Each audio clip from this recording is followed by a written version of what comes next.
La porte-parole principale de Donald Trump, Karoline Leavitt, a tenu une conférence de presse chaotique depuis le bureau ovale, ce qui a encore aggravé la chute des marchés financiers.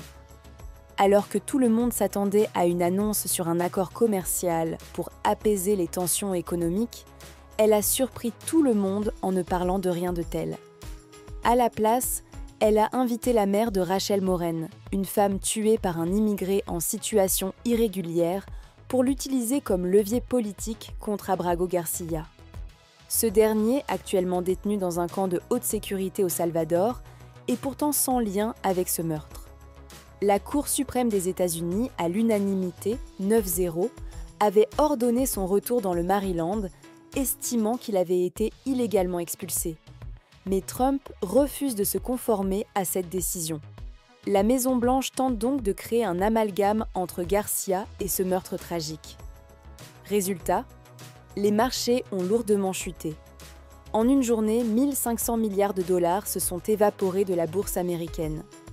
Le Dow Jones a baissé de près de 2%, le S&P 500 de 2,5% et le Nasdaq de 3%. L'annonce de la conférence avait pourtant été présentée comme un événement spécial et porteur d'espoir, mais elle s'est révélée très mal reçue. Lorsque des journalistes ont tenté de poser des questions sur le refus de Trump d'appliquer la décision de la Cour suprême ou sur la crise économique, Karoline Leavitt a ignoré leurs interventions, prétendant qu'aucune question n'avait été posée.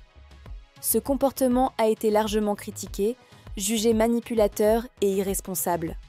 Dans un discours donné à Chicago, le président de la Réserve fédérale, Jerome Powell, a confirmé que les politiques économiques actuelles, notamment les tarifs douaniers imposés par Trump, accentuent l'inflation, freinent la croissance et augmentent l'incertitude économique. Il a souligné qu'il n'existe aucun précédent moderne pour évaluer les conséquences d'un tel changement brutal de politique commerciale.